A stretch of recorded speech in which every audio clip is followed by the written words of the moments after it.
Hey girl, and welcome back to my channel. In today's video, I'm going to be talking about how to find your word for the year.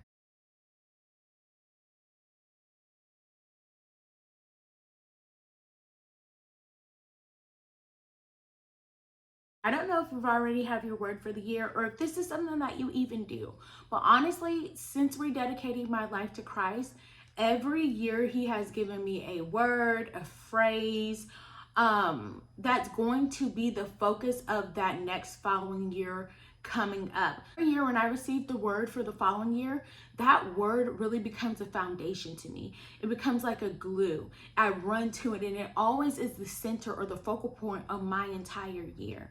This year, my word was obedient.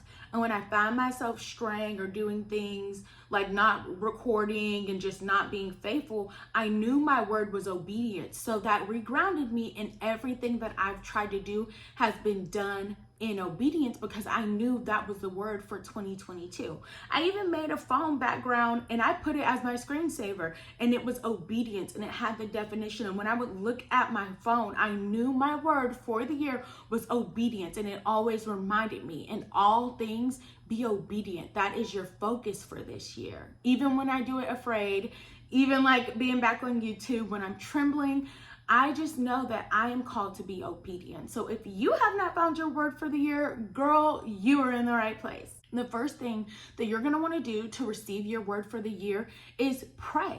You have to ask God, what is his word for you? I always start off by taking the time to ask God for revelation, to really just seek his will for me.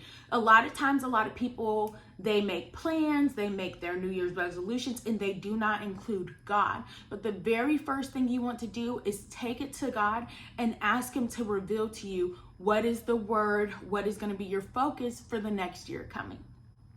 After you pray, you must be still. You have to be intentional to ask God for the revelation, but then to be still to receive and hear the revelation.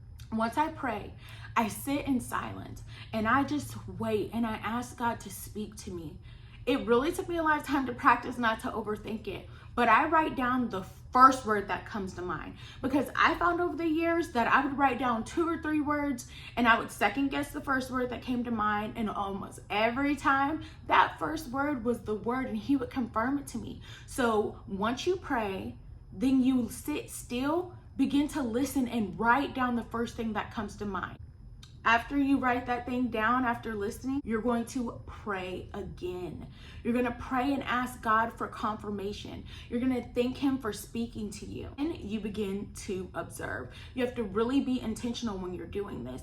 Lean into the way that God normally speaks to you. For me, God speaks in repetition. He speaks in dreams, and he also speaks through people that are very close to me. And so you have to know how God speaks to you in order for you to be observing and intentional to realize him confirming the word for you. A prime example of this is 2 years ago in 2021, my word was faith. And as soon as I heard it in my spirit, I wrote it down. Y'all, I would listen to sermons and they would be talking about faith. I went to Walmart. And remember, God speaks in 3. So I heard a song about faith. I had listened to a sermon and they were talking about faith. And then I went to Walmart and I saw a hoodie.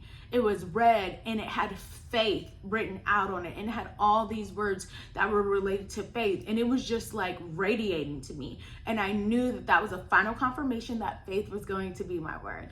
If you want a little bit more information on how to really receive your word, then I do have a blog post that I wrote about this last year, and I'm gonna link it down below for your review. Thank you for taking the time to watch this video. Leave a comment below, make sure to like and share the video, and I look forward to seeing you in the next one. Bye.